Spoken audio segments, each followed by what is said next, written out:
Hello and welcome to another Barely Adequate Football podcast. As ever, I'm here with Reese and Vesa to hear everything Dortmund and Tottenham.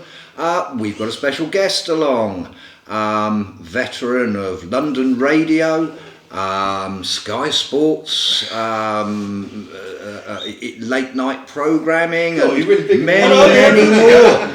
Peter Finch is with us. How's QPR Pete? Oh, QPR Pete's going alright. The team's not, but I'm good. Lovely to see you guys. How are you doing, lads? I guess, where are we starting this week, do you think? Do you want to kick us off for a change, Reese? We'll start with Tottenham, actually. Because I've got a few big points towards Vase. They actually won, didn't they? So, we'll start right here. Miserable performance against AC Milan, going out with a whimper. But he's doing a good job, though. Conte? Yeah, fuck he is. Oh, he's getting you where you want, though, isn't he? Fourth. You're nicely clear in fourth. Look, I'd much rather watch us win nothing. I had so much better time watching us win nothing with Pochettino than I am winning nothing with Conte. Conte is just killing my enjoyment of football in general, not just Tottenham. But the football this week was excellent. Porro was superb. Oh, I'll take your word for it. I haven't seen any of it. He was excellent. He got the assist. He was him and Richarlison man of the match. No, Richarlison didn't score again, but he was excellent. One goal, it was offside. He was superb. So yeah, we managed to beat Nottingham Forest. No, who are give Conte a new contract then. Well, hold on a second. In the last month, they've got a draw at our place and drew with City as well. They were actually starting to play decent football. Not away from home though. No, perhaps not away from home. Yeah, the worst side of the league form away from home. So it was always going to be a win for Spurs, but the way they actually played was so good. They've just got no patience, Tottenham fans. No patience at all. They expect miracles. I don't know if they live on 1981, their FA Cup finals and all this. The realistic proposition for Tottenham fans is to win a cup. Now, at the end of the day, they're winning the FA Cup, they're playing Sheffield United away, he plays a weakened team. Should go for it. Teams like Tottenham can only hope for fourth place because you've got Manchester United, you've got Manchester City, you've got Arsenal, Liverpool, Newcastle. Yeah. And to finish fourth is an achievement for Tottenham. No, basically what you are saying is Conte is performing to the bare minimum. He's achieving what he is able to achieve. I think you've got to be really careful about. You get rid of him. I mean, look, you can bring in Tuchel, okay. Real Madrid are going to have a vacancy. You're not bringing Spurs over Madrid, are you? The one you've got to feel sorry for is Harry Kane. Because at the end of the day, at some point, he's got to leave, isn't he? This has got to be his last season, hasn't it? I agree. Yeah. Vesa, do you think?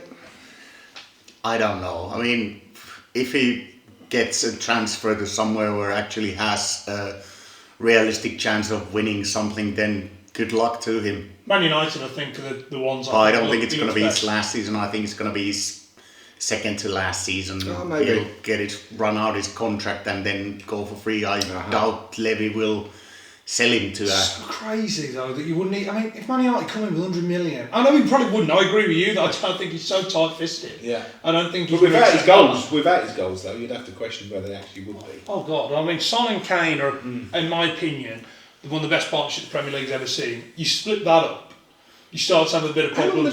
Statistically, they are the best partnership the Premier League's ever seen. How long have they been at it now? Probably 7 years? Yeah, something like that. For one team in the Premier League, that's a long time. Yeah, and they've got, I think, 100 goals between the pair of them together. It's just whatever the record is, it's phenomenal. And when you consider they haven't won much, in fact, I don't know what they have won. No, for them two players to remain there is some achievement, because you'd expect one or both to have left by now. And the fact is that even if Conte goes and Pochettino comes in, there's still question marks of whether one of those two might still go. I just think Kane's at his point now where he's. I mean, I said before, if you are still looking for a striker here, and I'll bring on to a striker I think you should look at later, because I don't think Kane would make that move across Northern. I think that would be foolish of him. I think Manchester United is probably his best move in England. If he wants to break the Shearer record, which I think he does, he's broke the Tottenham one now. 20 goals in the league this season. Tottenham's all-time Premier League top goal scorer. All-time top goal scorer, full stop. You know, that record's done now. How old is he? He's 28. Oh, he's probably got 29, I think. Or 29. He's his pomp. I mean, he's got still 3 more seasons left, though, isn't he? Yeah.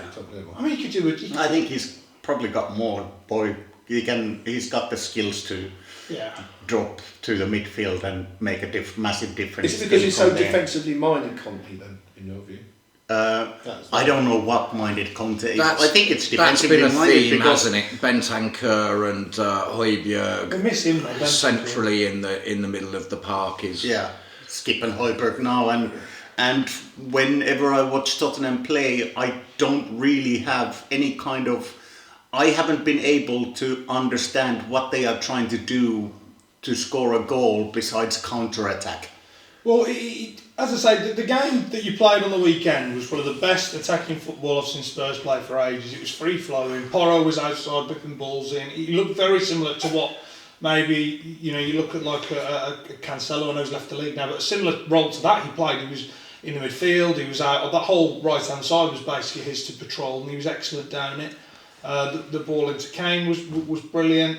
Again, I mentioned that Richarlison was probably man of the match without scoring again. It's 18 games without a goal now. He was superb. I mean, he took the goal that VAR knocked off in the first couple of minutes really well. The ball from Skip, that midfield that you've got, was excellent. I mean, it's one of them really where I look at it and think, Tottenham played brilliant. Conte's got maybe a few months left in his contract. He doesn't look like a player that's going to click at any time, Richarlison. Richarlison. He doesn't. Like you look at some players, and we'll go on to Chelsea later, but you think, well, they'll go on a run of scoring goals, or Man United. I mean, Rashford obviously is the talking point of Manchester United for a season, didn't he, Rashford? But Richarlison, he's got the pedigree to score goals, but he's just not doing it at Tottenham for one reason or another. And he's been a bit unlucky when he scores. It tends to be offside. Yeah, that's the thing. Yeah, I mean, he scored in the 2 goals in the Champions League, and that's what he's total is. He's obviously said himself. He's been very honest and brave and said himself that, look, I ain't interested in this season. It was shit. I think that's what he said himself. It was a shit season. Conte's then come out and basically said what he means is that he's had a shit season, which he has. And I think you put him in the side, and he did really get a tune out of him. He really did get a tune out of Charles. Will he be there till the end of the season, Conte? Now, there were question marks before the Forest game. No, do you think he will be, or not? I don't see us sacking him if he's out of contract in the summer, and I don't see who would be able to be bring in. There's nothing for them to do apart from get the fourth, really. And is there some kind of a clause that he gets a massive payoff if he gets sacked, even with 2 months left of his contract? So I expect him to be there, and it looks like we're still in the top 4 race, but I just can't get excited about that team. The Milan game was a weird game. You get to maybe 60 minutes in, and you think, right, 30 minutes left, got to score a goal. Here we go then. And then with there's 20 minutes to go. Surely now this is the moment. So 15 minutes. Come on then, guys. Come on. 15 minutes to go then.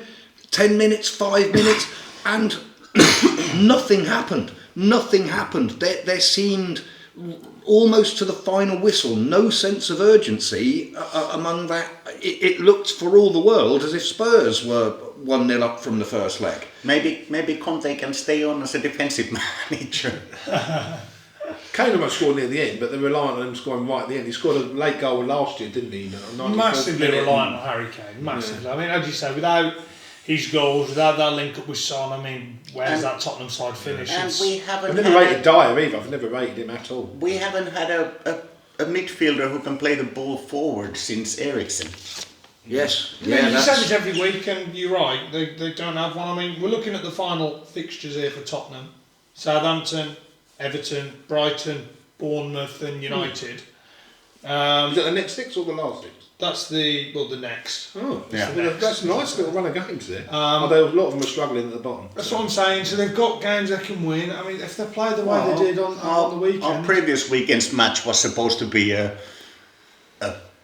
match that Tottenham should be winning, but I think I predicted at that point that there's no way we're going to get 12 points out of 4 relatively easy fixtures, and look at Conte proving me right.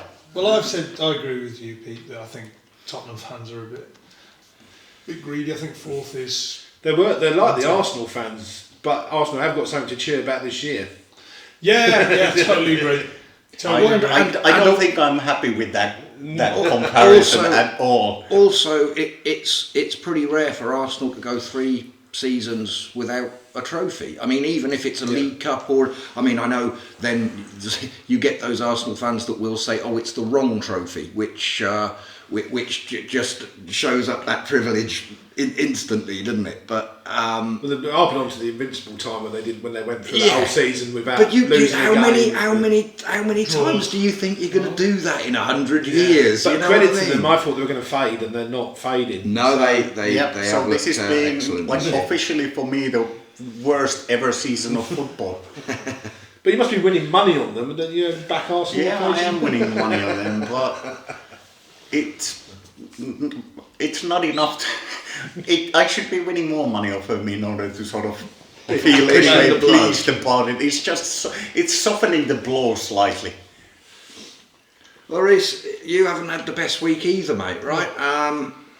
Coming into the week when we did the last podcast, we were anticipating that you'd go through that European tie, and you also had coming up. Well, you were equal top of the league and about to play the team at the bottom, but it's not been a satisfactory week, mate. No, I was hoping we'd come on to me last, to be honest. I didn't really want to talk about us because this season I can actually see it slipping away. Like, against Chelsea, it was toothless. We didn't look like scoring. We sat back for the entire game. Bellingham was non-existent against Chelsea. And he had a better game. But if you take that penalty away, which was retaken... Look, the rule's the rule. I think they said this at the time, that it wasn't just encroaching, it was the player that encroached from our team cleared the ball. I would have been furious. I said at the time, Borusse and I watched that game together, I would have been furious if that had been at the other end. I understand the rule, but I would have been furious had that happened at the other. If that had happened and we'd subsequently lost, I would have found that unjust. It was just one of those games where we were so just toothless. That's the only thing I'm going to say. I mean, Haller, you can't knock him for what he's done. He's come back from testicular cancer, incredible. But that doesn't excuse the fact that he was fit to play 90 minutes, and in 90 minutes he didn't have a shot on target as a centre forward for a side as big as us. It's just really poor. And then we go into the Schalke game, the River Derby, which you think, oh, but this is the one to get up for. You know what I mean? A big city clash over the river. That's all that separates the two sides. And I almost sort of said to a few of my lads on the phone, I almost discounted it. I was like, oh, we'll turn these over. Like, you know, these are rock bottom of the league. They're terrible. Like how many points have they accumulated throughout the season then? Have they many wins? Not all, about 3. About 3. Yeah, about 3 or 4. We drew, and it was just one of those games where, like, again, Haller was poor. We missed the pace of Adeyemi.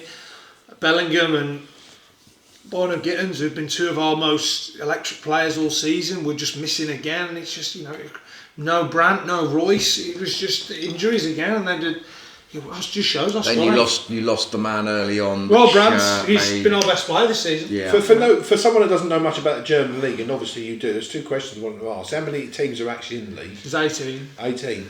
And is it right that when you go and watch a game in Germany, it's very cheap? Yeah, so it's like €5 or €10, I mean, or not that cheap? So for example, let's just say Hoffenheim is a good example.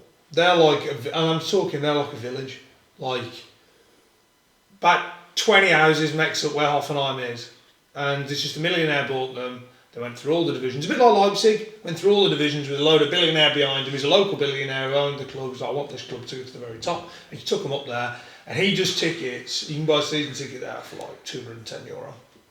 God. Like for the season. That's top flight football. But Hoffenheim have been in the top flight for the last 8-9 years. So. But then we're talking 25-30 euros to get into Bayern Munich, aren't we? Yeah, I mean, look, at the end of the day, Bayern Munich are a massive club. Yeah. So, but compared to the UK, we get ripped off. UK, you get ripped off. Yeah. You could still go to a stand outside of Munich and get a ticket on the day. But the closer it gets to match day, you're talking like, I mean, the top you're paying is like 70, 80 quid, 70 quid. Okay. But you're going to watch Bayern Munich play. I think that's cheaper than going to Swindon. I think that's cheaper than going to Swindon Town. What, 30, 40? Yeah. So 30 euro. Yeah. I think 25. I think 25 sterling is. A Dortmund ticket regularly goes for about €65. Oh right, so it has gone up then. Yeah, I mean, at the end of the day, you can get a Dortmund season ticket for 225 quid if you want to buy one. Yeah, well that's. It's just you've got to have the want to get one. Because what you have in the Premier League, you get all the TV money, but they also take the money from the high-priced season tickets as well, and yet they don't really need to charge the season tickets because they're getting all the TV money. It's not fair in Germany because they allocate tickets differently as well. Like here, it's a monopoly, isn't it? Like if you go to the games every single week, you're going to be going to it. Do you know what I mean? You get an allowance, and then when you start giving your allowances out to your boys and that, it then stops. You know, in Germany it's not like that. Tickets go on general sale before they go on sale. And what would be the capacity of Dortmund, for example? 84. Wow, it's a huge. Yeah, they got big stadiums. Aren't a lot of the top flight German teams still owned by, at least partially by fan associations? That's not all of them. There's a law in Germany which is the 49-51 rule, which is 51% of the club's owned by the fans. So the board can't make any decision without the fans' final say. Wow. In fact, they can't make really any decisions without running it by the fans because they own a 51% stake in the club. Now, it sounds brilliant. Yeah, kind of seems like a good idea. You've got a club like ours, which is a massive, huge football club with 84,000 fans every week. It's more than, I think we've got the biggest, the most ground in England than Wembley, it's bigger than ours. So we get more fans than anyone in the UK. But we cannot compete because we can't have a lot of takeovers and stuff in Germany. So Bayern Munich are so good and dominant because they earn all their money, they twist and turn all their money themselves, right? So that everything they earn and spend is all bought through them and given to them by Adidas. So they've had a sponsorship for about 60 years. So Dortmund we're not owned by we can't be owned by like a Chinese conglomerate. We can't be lucky to be owned by, and I'm saying lucky, I mean, I don't agree with any human rights bollocks, but when you look at the Saudis, how much money and what the joy it's brought to Newcastle, could that be amazing if it was at Dortmund? But they can't do it. We can't do it. Would you rather have, like, in your ideal world, you'd be taken over by a Kim Jong-un and he'd spend $1 billion buying all the best players? Well, it's the thing, like, we're competitive without that. But like I would love to be more competitive on a bigger stage, and the only way you can do that is with investment. And it's quite hard to get it in Germany, as I say, because there's certain laws around it. So it is what it is. But that's quite unique then, it must be, because in France, Paris Saint-Germain, they can do it. Yeah. The 49-51 rule is a German exclusive rule. It was brought into Germany to save clubs. I mean, we nearly went out of business. And if you know that story, it's a pretty famous one.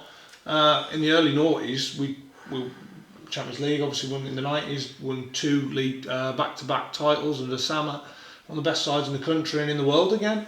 And we almost went out of business. If Bayern Munich didn't bail us out with a bunch of other clubs putting in money to bail us out, to sort of say, look, we cannot lose this megalith of a club, we would have been fucked.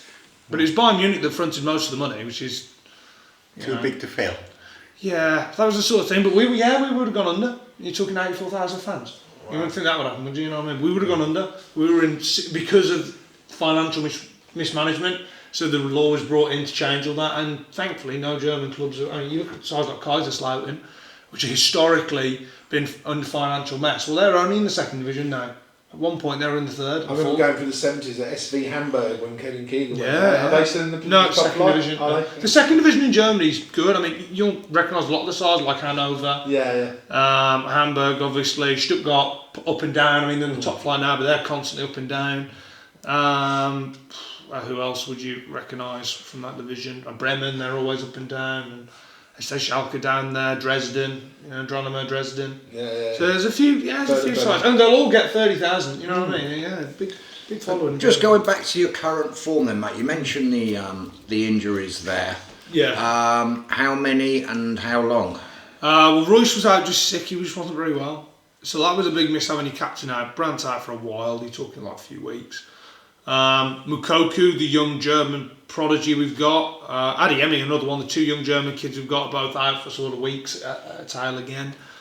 Adeyemi's on the bench, but he's not seeming to come on, which tells me he's nowhere near ready. You know what I mean? If he's just sitting on the bench, he's not coming on when we're dying in games. Then, I personally think that we need to make a change. But Yeah, it's just big injuries there. I mean, I say Brandt scored, I think it was 6 goals in a row before he got injured in the Chelsea game. It's just like, geez, to lose someone like that. Which it was fairly early in the game that he went as well, wasn't it? I think it took the wind out of us a bit. As I say, I just think at the moment, it's at a point where we could just cut the season off right here and there. And pause, is it? Right, you got it? I mean, I'm kind of happy that these came up first, and it's to start off with the doom and gloom and finish off. As I was saying, lads, I mean, you've got the games coming up for us. You've got the next fixture. You pretty much forget about that because it doesn't really make a difference in the grand scheme of things. But then you've got Bayern in the league away, Leipzig away in the cup, and then Union Berlin, who are third in the league, at home. And it's just like, fucking hell, you lose one of them, you're finished. How many points away is Union Berlin? From us now, 1, and we have 2 points from Bayern. So it's close. It's a decent 3-horse race. You're really quite negative about it all. Yeah, well, I am now. Because I said this to my missus, because my missus is German, you see, and she was like, she was very disappointed for me. She was like, I hope you're feeling all right. And I was like, well, the thing is, I actually don't feel much different because it's quite normal to finish second always and to always be behind Munich. Yeah, but the point difference is normally much greater than what it is at the moment, though. Well, this is the thing. It's a common misconception that we don't have many points against Bayern. Like, there's a few seasons where 2018, 2020, where we run them to about 2 and 5 points. You know what I mean? So we do run them occasionally. You know, when Niko Kovac was in charge, we had a good run then. When Nagelsmann first took over, we had a good run then. It's just you've got to capitalise, because if it was the shoe was on the other foot when we were on top of the mountain and Wolfsburg winning titles as well, and Bayern really didn't have as much of a say in the Bundesliga at the time. They capitalised at the first sign of weakness in Dortmund and just haven't let go. They've put their foot on the throat and have just not let go since minute 1. Since Klopp had that bit of weakness when he was forced to sell Mario Götze to Bayern, and then from that point on it was just, they haven't let go, have they? So they haven't let us come. It's a shame you weren't here to see it last weekend, but his mood this time is pretty much the polar opposite. Oh, he was so excited last week, was he? I was really before excited. Before the two games. Yeah, I was really demolished his season. They have, they've crippled me a little bit. But other than that, I mean, we've done all right. But that feeling doesn't exist. I find it with the club that I support. Whenever QPR, whenever the next game comes, you get a little bit more optimistic. You think, well, it could happen. You get down for a day or so, and then when it comes to the big game, the next game you'll be like, we can do this. The thing is, Pete, it does change very, very, very, very fast. Yeah. And we've just seen that with Chelsea, of course. Yeah. A week ago, I gave us no hope in that second leg against Dortmund. Absolutely none.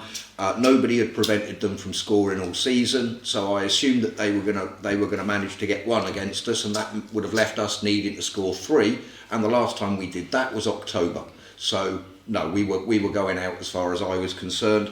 But after that attritional win against Leeds, and it was bloody attritional against a side in the bottom 3, we ground that out.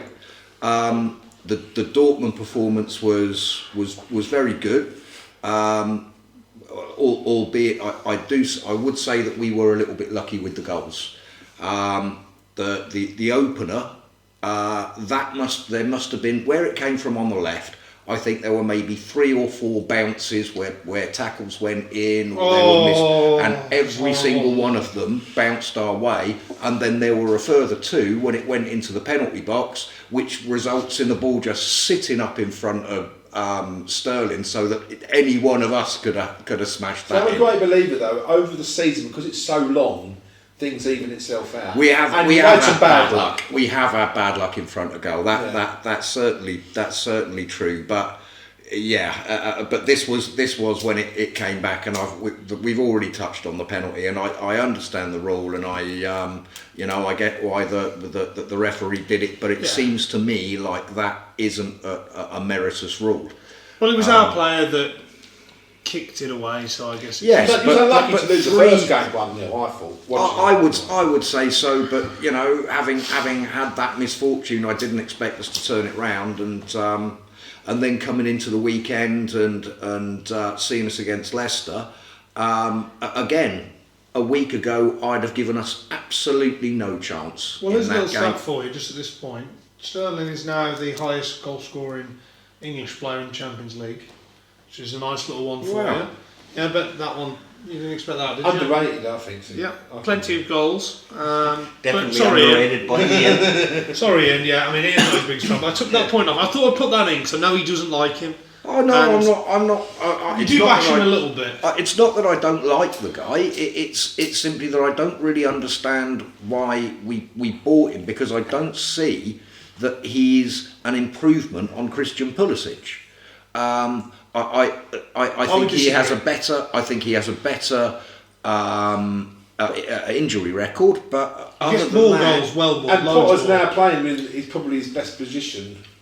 You know, he's playing more central, more forward, and where he played for at Liverpool and Manchester City, whereas before he played wing back, he's played all over the when place. he was playing him, well, yeah, I mean that is where I've some sympathy for him, because when he first arrived at the very start of the season, he was our best player, and then suddenly he's playing at wing back, which is absolutely not his role, and it was that I believe caused his loss in form. Then he gets the injury. But no, I don't think I bash Sterling too much. Kukurea, sure, I bash Kukurea. You do bash Sterling as well. Aubameyang, hell yeah. I don't know, you can bash Aubameyang, he doesn't even play. Yeah, He does. bloody good job. I mean, when he does play, he doesn't try, mate. That's been a theme of the last few podcasts. I'm not happy that we bought him. I'm not happy that he's there, and I'd like him to go. But he doesn't seem to be getting played at the moment. I thought sticking Mudryk as in that false nine position, if you like. I thought he was the runs that he made created the goals that we've got. I loved that Enzo and Kovacic now seem to be gaining a real understanding, knowing when one needs to hold so that the other can go, and vice versa. And as a result, we get an absolutely gorgeous Kovacic goal and a sublime assist from Enzo Fernandez as well. Suddenly, you think, Suddenly Potter's your man. well, we've got 3 home games coming up. I think one of those is us, isn't it? No. We played you home and away this season. There is one thing, you would have missed this bit that I brought about Potter a few weeks ago, that with his win records, his win ratio is fucking horrific. At every club he's been at, it's pretty much under 40%, in the 30s, mid-30s. So his win record now is only 35%. So he's not. I don't think he's good enough. I don't. But I hope I'm wrong. Yeah. I hope he does well. Well, I've got a couple of things for you, Ian, if you don't mind. I'll bring up a few points. You brought up Enzo Fernandez. He was excellent in the game. I think he's been pretty much good since he's arrived, hasn't he, really? But in the game, he got 93 touches on the ball. He got obviously one of the assists. He was involved in 2 or 3 decisive decisions in the game with through balls into the final third. I think he looks a well better version of Jorginho. I'm not saying he's worth 100 million, but he looks excellent. Is that the one over 8 years, is it? That's the lad. One of those. It's one of them. One of them. The lad he's pretty much displaced for me in that sort of role. He's one they're on about him moving out now is Mason Mount. Mason Mount was certainly more forward thinking than Fernandez. But they want to move him out still. There's some contract talks about him not signing a new contract. Yeah, I think I don't believe it was Chelsea's choice or it is Chelsea's choice to move him on, but I think he's asking for more than they're prepared to pay him. Sounds like a West Ham player to me for next season. I mean, he would look out of place there, wouldn't he? Nottingham Forest if they pay him 180 grand a week. Yeah. I think Liverpool are interested. And, Really? Yeah, I think Mount would probably have interest elsewhere as well. I think Arsenal. I think if Liverpool got him, it would be another Chelsea mistake. 'Cause I think he goes into that high electric midfield. He'd be perfect for their midfield three. But surely they'd be more interested in Bellingham, wouldn't they? Not getting back. They're going to get Champions League football for real. He's going to go to Real Madrid. No, Liverpool, I mean. I've said for so long now. Liverpool, I mean. Yeah, this is what I'm saying. Yeah. Bellingham won't get that. Like, they're not even in the conversation. They're not in the Champions League. They're not. He might as well stay at us for another season if he's going to do that. This lad ain't not playing in the Champions League. This lad's. I mean, I personally have said this on this podcast for maybe a year now. I think he'll end up at Real Madrid. I've told all my lads at home, they're Liverpool fans. I said, no, this lad's different. This has different sauce. He's so much different. He's not going to walk to Liverpool are poor now. They're poor. They're going to finish 10th, 11th. And you talk about even itself. I mean, one week they win 7-0 and then lose against Bournemouth. So I would They're imagine. not doing that poorly, Liverpool. No, they're 7th, I think, at the moment, yeah. and probably 5 points ahead of us. And there are some teams. I mean, Tottenham are there to catch. But Yeah, looking at what you said about the I next think fixtures. Liverpool have a match in hand. Obviously, the result in the weekend didn't help. As I say, I just don't think that if they don't get the Champions League football, they're not in the conversation. I just think if Real Madrid are coming in for you, I think it's hard to say no. I mean, you'd rather live in Madrid than Liverpool, wouldn't you? That's a But going fact. back to Chelsea with Potter, I've got a few Chelsea friends back in London, and it's amazing. They're actually, I can't believe one of the guys is actually happy to give him a go and say, you've got to give him time. And you look at the Arsenal situation where they've given Arteta time and he's turned it around. There is a possibility that Potter will do that, but I'm not convinced. Even at Brighton, I think the scouting system at Brighton allowed him to be a good manager. I don't necessarily. He seemed, when you watch him on the sidelines, Potter, you think he's slightly, Chelsea are sort of a bit too big for him. And it feels to me when you're watching him, he's struggling with formations. He's struggling to make an impact. It's not easy for him though, Pete, because you've got to think. I mean, imagine if you're a manager, yeah, and me and Base are working in the recruitment team, yeah, and you say to us, right, we need a couple more bodies in, yeah, and I'll go and get you 9 or 10, right? Yeah. You've already got a squad of about 20 up, and you're thinking already with them, you're tinkering with your squad. I'm not sure here. Well, I've added now 10 more. Now you've got 35 players. To have a training session. 8-year contract. Yeah, to all keep happy. Yeah. To play. But the minimum you should be able to do in those circumstances is select an 11 that's going to go out and put in a competitive performance. And for a whole bunch of games, we weren't achieving that, mate. No, we weren't achieving that, and I know he had injuries, but we should be able to put out 3 sides that would compete in that league. Who's the one who's going to go on transfer at the deadline though? Is it Zelic? Or Ziyech, and he played him. He still plays him. Not so much now. I don't think he's in charge of transfers. Is But I mean, Ziyech had an absolutely brilliant World Cup and looked a different player to what we've seen for much of his time there. So, if a player's in form, give him a go. But he doesn't really do it for us. His memorable performances have been few and far between. I won't be surprised to see him straight out. You think, in relation to Champions League with the draw on Friday, are you looking to avoid? I would very much like to avoid. Well, do you want me to just remind everyone who's left? Yes, go on. Let's go through them. We've got Munich, City, Real Madrid, Bayern if they go. I mean, look, they're probably going to go through, aren't they? Yeah. I mean, I think Real Madrid goes through. Napoli, Benfica. Yeah. So, some decent sides in there. I would prefer to avoid City. I mean, you want to and AC Milan, of course. I mean, ideally, you're looking to avoid Milan, Benfica. No, you're looking to get Milan. Oh yeah, Benfica. sorry. Sure. Yeah, let me repeat that. You're looking to get Milan, Benfica. You're looking to really avoid City, Munich, Real Madrid, Napoli. I think are frightening this year. I think we've said before that with Osimhen and Kvaratskhelia and God, they look frightening. Naples do. I think they're 10 points or 11 points clear at the top of Serie A. I think they're more than that. They're just slaughtering it this year. I think they've lost 1 game all year in the league. So I think they're, you want to avoid that. Oh, Frankfurt, they're the other side that are still in the Champions League. They'd be one to avoid, would they? Or they'd be the one you'd be looking you'd for. Want to look to get them, yeah. I think you've nailed it there. So So probably the ones to avoid, City, Bayern, Madrid and Napoli. We'll see, mate. But you know, it's one of those things where if you're going to win that cup, you're going to have to beat the best teams on the way. People are saying it here. I've heard delusional fans come on Talk Sport and even on Sky saying that they've got a chance to win the Champions League. I'm looking at these teams thinking, have they fuck?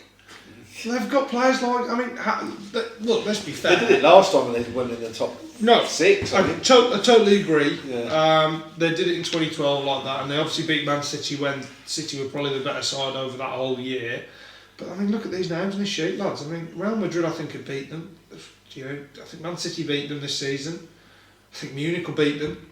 The only one that if it came out, I would go, okay, we're out, is City. Any of the others, I would give us a chance. If we draw City, we're going out, because I think we have an inferiority complex as far as City goes. And that comes after a really good run against them. Go back a couple of years, yeah. If you've got Bayern, they'd be in trouble, because they have qualified for the last 17 quarterfinals. Oh, absolutely. Most successful but side. I would still give us a chance. I mean, if you're Graham Potter, then you're saying, well, hey, you've already beaten a side that was completely head to head with this side all through this season, and you beat that side. As far as this season goes, those two are identical. Therefore, you can beat this side. Yeah, I think it's changed a lot over recent years. If you go back 4 or 5 years, I think teams in Spain, teams in Germany and Italy wanted to avoid English teams. I don't think that's necessarily the case now. I think they've caught up a little bit. The top 2-3 teams of each country have sort of crept up a little bit and probably could argue are slightly better. I think it is it's a toss of the coin, really, with European football these days. Like, it really is. Like, as I said to you the other day, one time you'll have an English side being the English side dominating it, and you'll have, you know, all the English sides in all the finals, and then you get to a point where all the English sides are knocked out, and it really is a flip of the coin. The top European sides, the Champions League, the reason they want these Super Leagues is because they want these big European sides to play each other all the time, because that's where competition is, because Bayern Munich is competition for all the sides in the Premier League, and Real Madrid is. As a supporter, though, I wouldn't mind being a West Ham. They end up going to all these little places. Oh yeah, like Greece and Cyprus and all that. You think, as a fan, you know, you want to go to these little. They're on about this. Yeah, they're on about this new idea now, aren't they? About a league and inclusivity as well. So I mean, imagine being like, QPR. If you boys want to get involved in this, you'd be travelling off to like Slovakia to play like their top sides, and it'd just like be a great trip away. It's not better than going Millwall. You know what I mean? I think that's an absolutely brilliant compromise as well, because if you're a side that's finishing between 8th and 12th, say, in the Premier League, and there are sort of 2 more tiers of European competition below the current conference. Yeah. Why would, as a fan, why would you not enjoy that adventure? Why would there's no more likely to be a fixture pile up than there is among the top 6-8 sides that are playing in Europe anyway. There's no more likelihood of there being that. There's a good argument for that, because if you go to the lower leagues, when you have the Championship, for example, you're gunning for top 6, so you've got 6 places up for grabs. And I think if you go below that, you're gunning for top 8, because you know you're even your 10th, you're always trying to go for something. If you're 12th in the league, come the last 4 or 5 games of the season, season's over, not going up, not going down. It still gives you something to play for. It still gives pretty much every side in the league something to play at.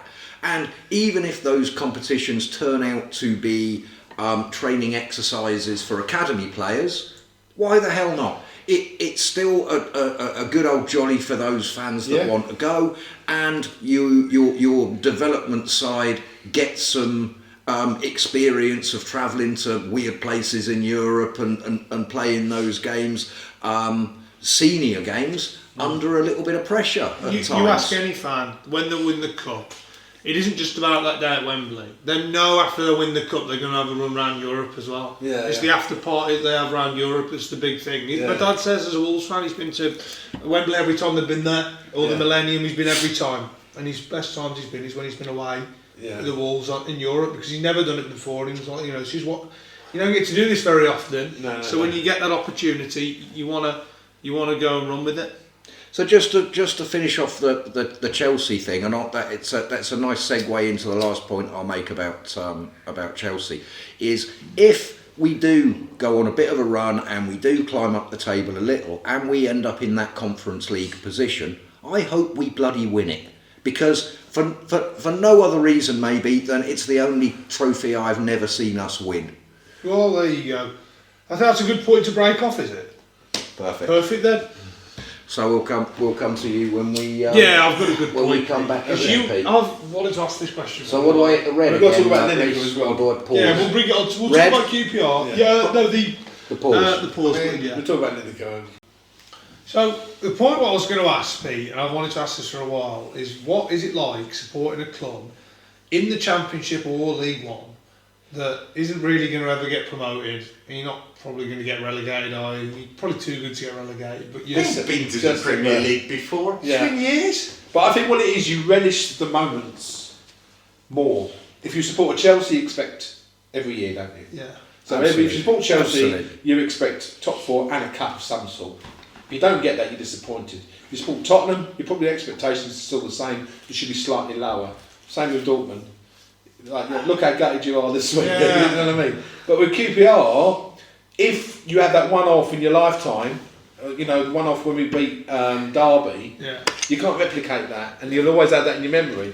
Whereas I suppose if you support a bigger club, you've got loads of memories, and you can't really differentiate between one and two. So when it does happen in your lifetime, the only thing I regret is I'm now 54. Is the really good time in the mid-70s where I can only watch them on telly and I weren't going there when we were top London club. I did have a fortunate time, early 90s, when we were the top London club, of going there when we had Les Ferdinand and we had... Well, that's what I was going to say. As a QPR fan, because I don't mind if you... I hope the lads don't mind me asking a couple of questions here. I want to sort of get to know a bit more. Yeah. What's the biggest sort of thing as a QPR fan? What's your biggest moment then? The biggest moment for me... was beating Derby in the club final, because we were down to 10 men. Then you had the Man City game, that would be up there, because I was there working for QPR at the time when we got notification after 91 minutes we were safe in the Premier League, and then Man City, Aguero scores the goal. And to this day, because you were 2-1 up. You were 2-1 up at that time. Yeah. And I swear, Scored, if that notification had not have reached the QPR players, Manchester United would have won the league that season. But it did, and Man City subsequently scored 2 goals in injury time, which gave them. And I think what would have happened. I think you're right. I think because the message got to us and it got to the players. I think at 2-1 or certainly at 2-2 that we were safe. Now, instead of wasting time, which you would have done if we were on the verge of relegation, we weren't really wasting time. We were playing it out and in a carefree way, and then they scored twice. So that would be up there. What about good? Because these are a couple of times that as well. These are recent. Yeah. So these are the biggest things that have happened. And winning the championship under Neil Warnock was definitely up there. With Tarat being, that's the team I remember. I remember him being like Tarat. Funny enough, we got him from Tottenham. I was very good friends with Palladini, who was the chairman, and we had Tarab on loan first, and he was very greedy. We got him from Tottenham, I think maybe 1920. They obviously couldn't deal with his personality. No, because I remember him playing in the Premier League. Yeah, he was good for Tottenham, but I think he had this ego about him that he was bigger than what he was. He reminded me a lot of what St Maximin, or maybe like a Traore like that, where they had a load of flicks and tricks, because he had loads of them. Yeah.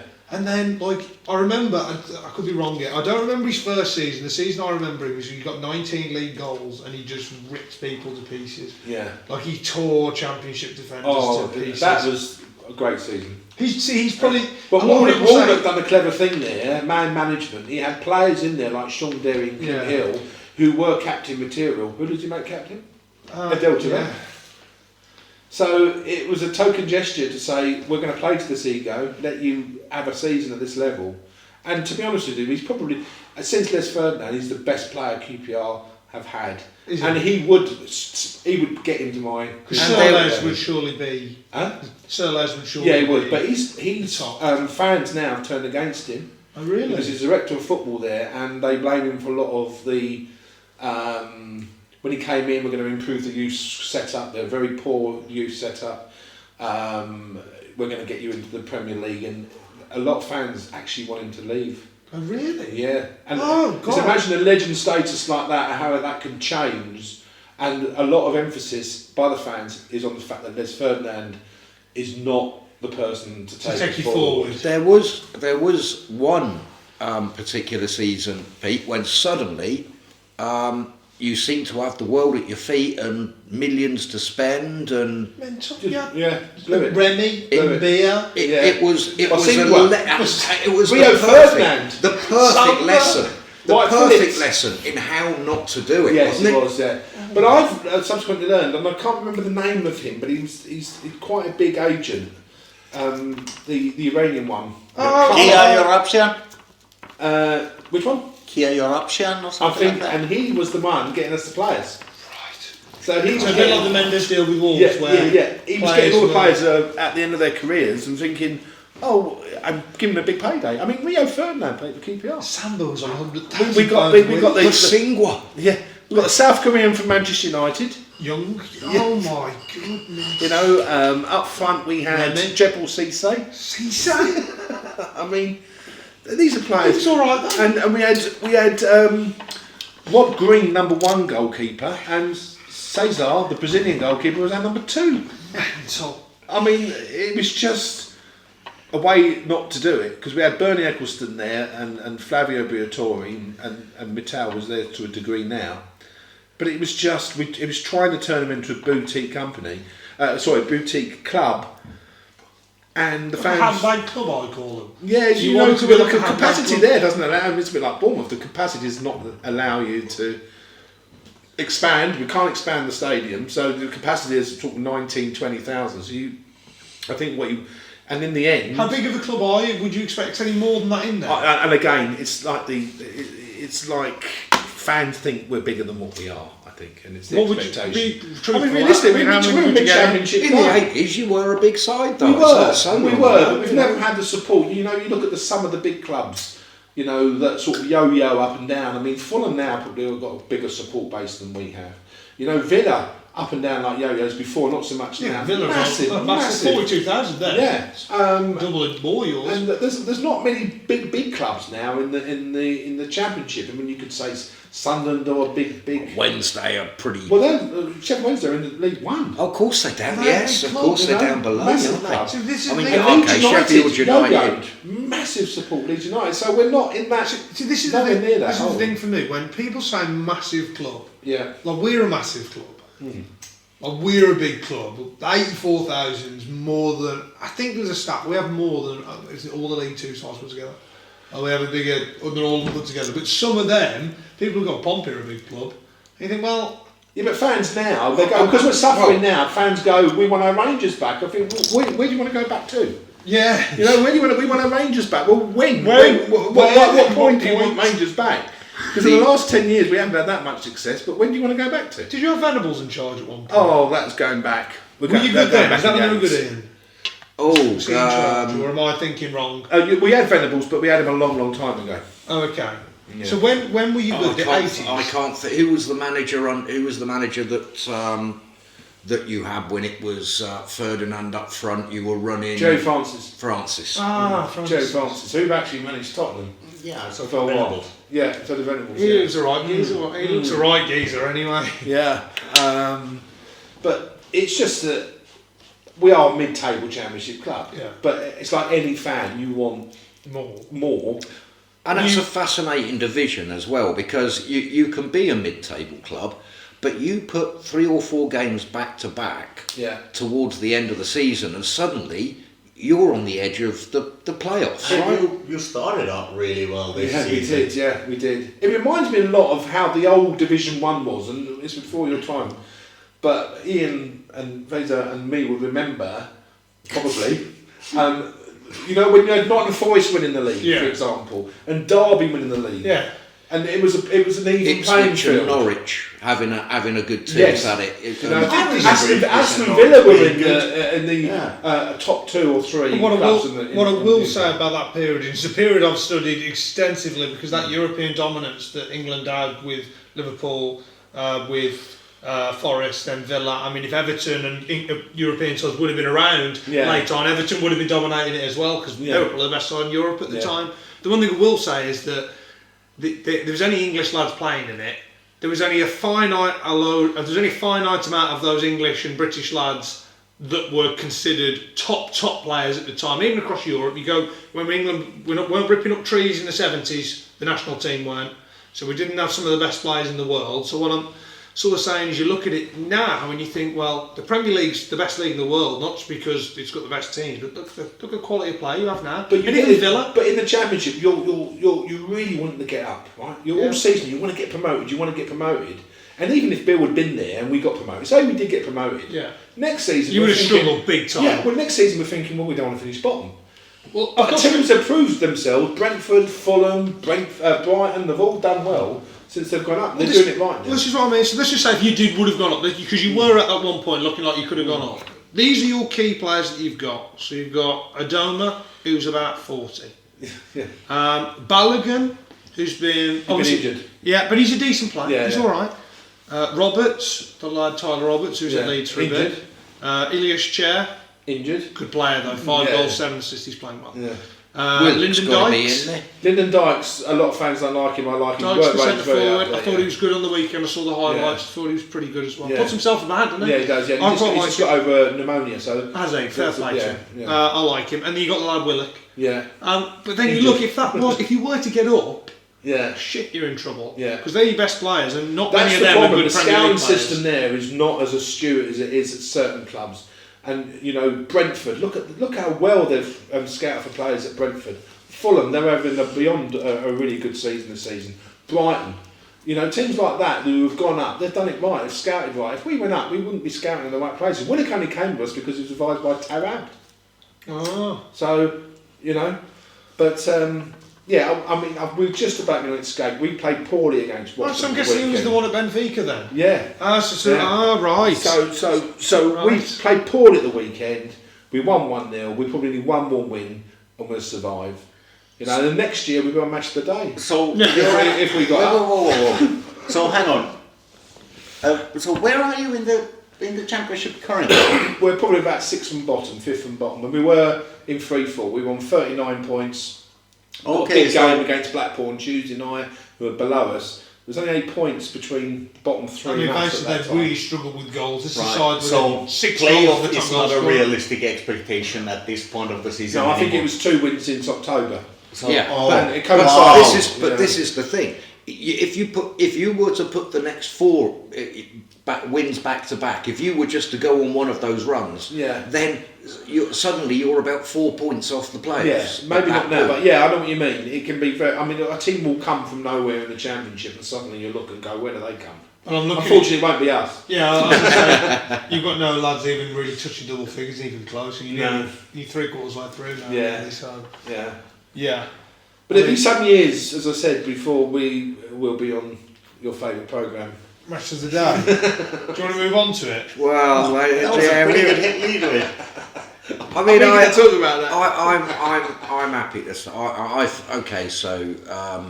recognise that he's a BBC employee, but unless he's not an employee, by the way. Well, no, he's a contractor. Yeah, absolutely, and that's a completely reasonable point as well.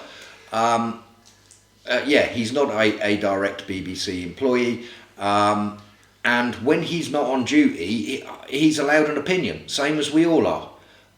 If he thinks that something's not right, then he's perfectly at liberty to say. Was he fair to compare it to Nazi Germany? I think he was accurate to, whether you think it was fair or not. Also, I mean, this is also him talking about a matter that is in no way related to what he does for BBC. Yeah, absolutely. So he didn't pay, yeah, I get your point. He didn't say at the end, advocated by the BBC or whatever. But you had Gary Neville do it. You had Marcus Rashford do it. These are professional footballers that you probably, or ex-footballers, that you think, well, that's just about to get away with that. My problem with it is that the fact that you're paying a licence fee for the BBC to be independent. If he didn't work for the BBC, I wouldn't give a shit what his comments were. But the fact he works for them and people associate him with working with Match of the Day and the BBC, that's where I have an issue with, because you pay a licence fee every year if he counteracted it and went one positive and one negative. Yeah, but where do you draw the line then? Is he allowed to advertise for walkers? Here's my point. I work in an industry, and I won't say what industry it is, but I work in a private sector industry where I work as a third party organisation going into other organisations to audit and all sorts of stuff. So my point would be here that when I go into these environments that they employ our company, I'm representing my company only. If I do something that I say something that's negatively affected, it's not the school that take the flak, it would be me that takes the flak. And in this case with Neville, he is a private contractor working for the BBC as a third party contractor. He's not their employee. Lineker, you mean? Lineker, sorry, not Neville. He's had an opinion on something that shouldn't reflect on the BBC, and they shouldn't have even said anything. That's why they've had to come out and apologise. I think that's the statement that's come out. He's been reinstated. He's not going to apologise, and they're going to have to apologise for him because they're treating him with the same jurisdiction, the same sort of line of inquiry as they would an employee, and he's not an employee. This lad is a third-party contractor. Not an employee. Yeah. All he does, as well. He's like if you would go on a site and you put on that site's Visi Vest for the day. It might say Bevis Homes on it, but you don't work for Bevis Homes. You work for South Staff's Plumbing. You just happen to be on Bevis Homes site. But you can't get away from the fact he does work for them. Yeah, he does. He gets paid by them. What does he get to have an opinion then on? The other thing that I would point out is that this is not the first time he's given a political opinion. Even on social media, we saw him do it representing the BBC at the Qatar World Cup. And so did a lot of his colleagues, Alan Scott and many of the others. And that seems to be perfectly fine. Yeah, even when he was doing it in his official overalls with his name tag on. Exactly. But they all went there and did it. Gary Neville worked for the ITV. Yeah, but nonetheless, and the point is the government agreed with that message. That's it. And that's what it is. Because he said something that the British government agrees with, he's allowed to say it. Yes. If he says something that they don't agree with, even if he's off duty, no, you're not allowed to say that. That's why you pay the licence fee. Yeah, there's a lot of double standards going back to the Qatar. You pay the licence fee because you have to. But you go back to the Qatar thing, and that was more a little bit double standards because you had all the people speaking out against them. They still went out and worked there. Yeah, I completely agree with your point there. But you've got Gary Neville saying all this and that about the Qataris and all that, and then he works for.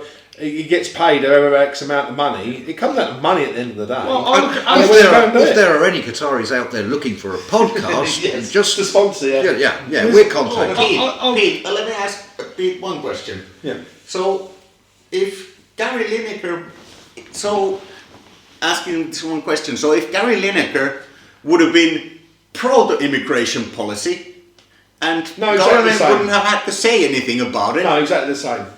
That's what I mean. I don't think the BBC would have had a problem if he was pro for it. Yeah.